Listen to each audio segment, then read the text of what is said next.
ఆప్కి అదాలత్ లో film star Kajol గారి మీదున్న తర్వాత ఆరోపణ ఇదే. ఈవిడంటే చాలా ఇష్టమట. కజోల్, నేనేమిన్నానంటే మీరంటే చాలా ఇష్టమట. ఖచ్చితంగా. పొద్దున అద్దం చూస్తూ నాకన్నా అందగతి ఎవరు లేరనుకుంటారట. లేదు లేదు, నేను అలా అనలేదు. ఐ సెడ్, నేను ఏమంటానంటే అది you are looking gorgeous, you are looking amazing, I'm looking stunning. ఈ రోజు చూడటానికి చాలా అందంగా ఉన్నాను. అరే రే, ఈ అద్దంలో నన్ను నేను చూసుకుంటే ఎంత అందంగా ఉన్నానో అనుకుంటా. ఆ తర్వాత నేను ఇంకొకటి కూడా చెప్పదలిచాను. నేను ఈ స్టేజ్కి రావడానికి చాలా కష్టపడ్డాను. నాతో నేనే ఎన్నో మాట్లాడుకుని నేను ఈ స్టేజ్కి వచ్చాను. So I'm very proud of my vanity, I say. ఒకనొక కాలంలో మీరు మీ లుక్స్ గురించి అసలు పట్టించుకోలేదు. అవును, నేను అసలు పట్టించుకోను. ఎందుకంటే నా లుక్స్ గురించి నాకు అప్పట్లో ఏమనిపించేదంటే, లుక్స్ అంటే అది ఏంటంటే that's definition of beauty was always collection of features.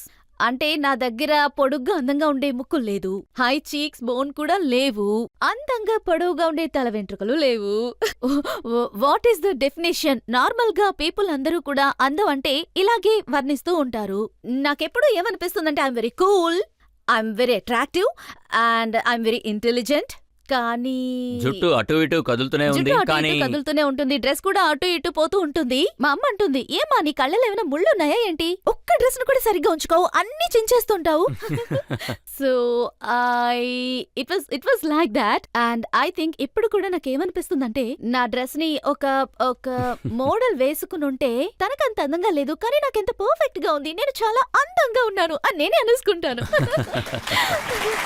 నేను ఇంకో విషయం విన్నాను. మీ కూతురు మిమ్మల్ని మీరు చాలా మెలో డ్రామాటిక్ అని చెప్తుందట. ఆకాశానికి ఎగరకు వచ్చి భూమిని నిలబడు అని చెప్తుందట. చాలా ఎక్కువగా చెప్తుంది. అమ్మా please cut the melodrama అంటూ ఉంటుంది. దయచేసి ఈ డ్రామాని ఆపే అంటుంది.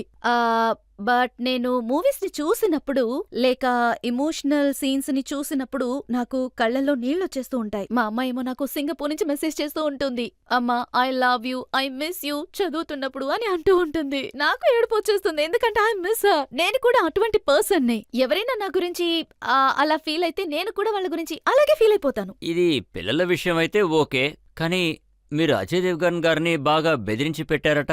ఆయన గొంతు అసలు ఇంట్లో వినిపించదట. ఇంట్లో మాత్రమే కాదు, ఆయన ఇక్కడికొచ్చినా కూడా ఆయన వాయిస్ మీకేమీ పెద్దగా వినపడదు. ఐ థింక్ అజయ్ మా ఇద్దరిలోనూ చాలా సైలెన్స్ గా ఉంటారు. ఇలా చెప్తూ ఉంటారు కదా, టాల్, డార్క్ అండ్ హ్యాండ్సమ్, కానీ సైలెన్స్. సో తను ఆ కేటగిరీ పర్సన్ అన్నమాట. లెక్కకు మించి మాట్లాడరు, కామ్ గా ఉంటూనే చేయాలనుకున్న పని పూర్తి చేసేస్తారు. మా రిలేషన్షిప్ కూడా అలాగే ఉంటుంది.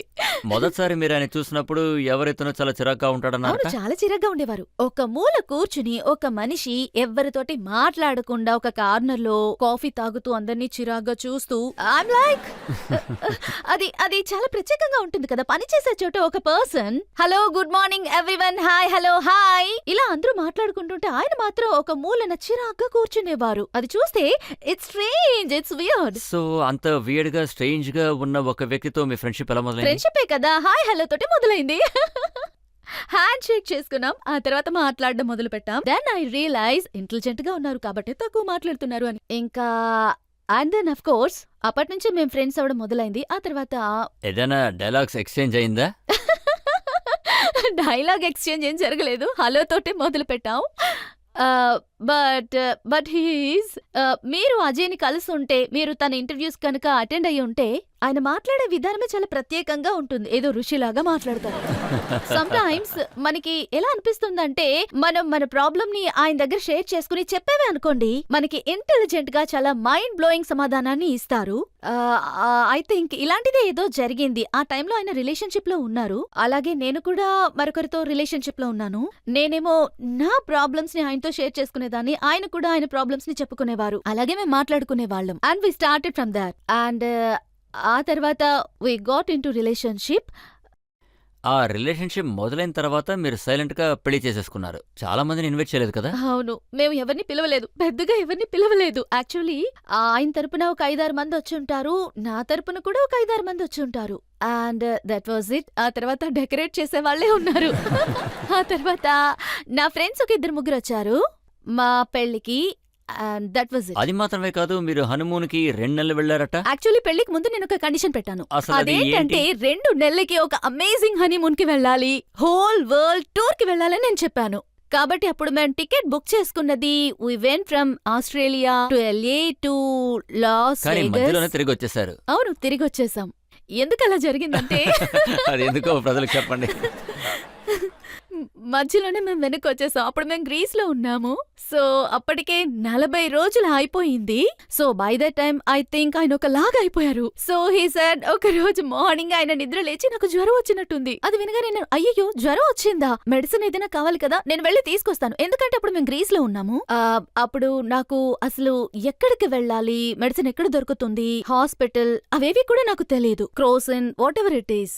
దానికి వెంటనే ఆయన నో నో నో నో నాకు ఫీవర్ వచ్చేసింది, నాకేం బాలేదన్నారు. దానికి ఏం చెయ్యాలి చెప్పండి అని అడిగాను. పద మన ఇంటికి వెళ్ళిపోదా అన్నారు. సో ఆ సమయంలో ఇలా జరిగిందన్నమాట. ఏంటి ఇల్లా, అది కూడా జ్వరానికా? వాజ్ లైక్ అవును నాకు అసలు బాలేదు, టైర్డ్ గా ఉంది, ఇంటికి వెళ్ళిపోవాలి అన్నారు. కాబట్టి మేము త్వరగా ఇంటికి వచ్చేసాం, అన్ని అలాగే వదిలేసి.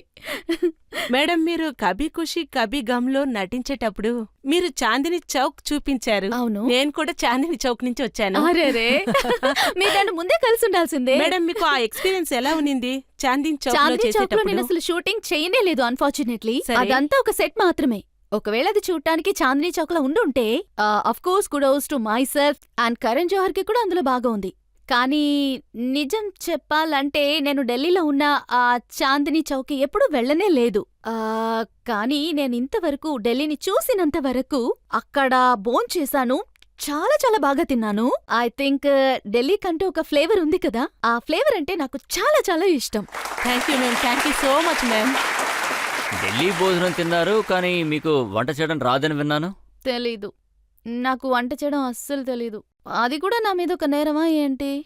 లేదా అయితే ఓకే. ఆలోచించుకోండి, విమెన్ ఎంపవర్మెంట్ రోజులు అదే జరుగుతున్నాయి. సమయంలో మీరు కూడా ఏం తెలుసుకోవాలంటే అజయ్ దేవ్గన్ గారికి వంట చేయడం వచ్చు. అందరికీ అది తెలుసుండాలి. నా థియరీ ఏంటంటే వంట చేయటానికి ఇంతమంది ఉన్నారు కాబట్టి తినడానికి కూడా ఎంతో కొంతమంది ఉండాలి కదా. నేను చెప్పేది కరెక్ట్ కదా? తనకివ్వండి. మేడం, మీకు ఫేవరెట్ బాలీవుడ్ యాక్టర్స్ ఎవరు? యూజువలీ మీడియాలో రూమర్స్ ఉంటాయి, అదేంటంటే ఫేమస్ యాక్టర్స్ వచ్చి ఎప్పుడు కూడా బెస్ట్ ఫ్రెండ్ గా ఉండరని. అందుకని మీకు నచ్చిన ఫీమేల్ బాలీవుడ్ యాక్టర్ ఎవరో చెప్తారా? నేను చెప్తాను. అది ఎక్కువ సోషలైజ్ చేయను, ఎవరితోటి కాదు. I think to be friends you have to అంటే పార్టీకి మీరు వెళ్తే గనక దోస్ కైండ్ ఆఫ్ ఫ్రెండ్స్. నాకు ఎక్కువగా సినిమా ఇండస్ట్రీలో ఫ్రెండ్స్ లేరు, నేనెవరికీ ఫ్రెండ్ని కాదు ఈ ఫిల్మ్ ఇండస్ట్రీలో. అయినా there are lots of people I respect and also like in the film industry. ఇప్పుడు వచ్చిన చాలా మంది generation I met Vidya and ఆ తర్వాత I like her very much and she చాలా చాలా చాలా మంచి మనిషి, మంచిగా కామెడీ చేస్తారు, ఎంతో స్వీట్ గా ఫోటో కూడా తీసిచ్చారు. So I think she's very lovely. There are lots of people that I know and like. I met Jacqueline, she's also very nice. I met and నాకు ఒక 2-3 పేర్లు చెప్పండి. Alia Bhatt. Yeah, Alia I Bhatt. Met Alia. నేను తనని student of the year మూవీలో చూసాను. తనతో నేను అంత ఎక్కువగా ఇంటరాక్ట్ అవ్వలేదు, ఎందుకు అది అలా జరగలేదు. And I have met Sidharth Malhotra and also Varun. So వాళ్ళిద్దరూ I like them very very much. I think they are very very talented, you know. Yes I forgot about her. తను యాక్చువల్ గా నా సిస్టర్ క్యారెక్టర్ చేసింది దిల్వాలేలో. అఫ్ కోర్స్ తను కూడా చాలా మంచి. మీరు సెట్ లో ఉన్నప్పుడు యంగ్స్టర్స్ అక్కడ ఉంటే మిమ్మల్ని చూసి భయపడతారు. ఐ హోప్ భయపడతారు అనుకుంటా. ఐ హోప్ వాళ్ళు భయపడతారు. అండ్ ఐ హోప్ నా ఆరాలో ఐ లైక్ ఇలా కూడా ఉండాలి కదా, ఒకలాంటి యాటిట్యూడ్ కూడా అవసరమే కదా, అవునా కదా?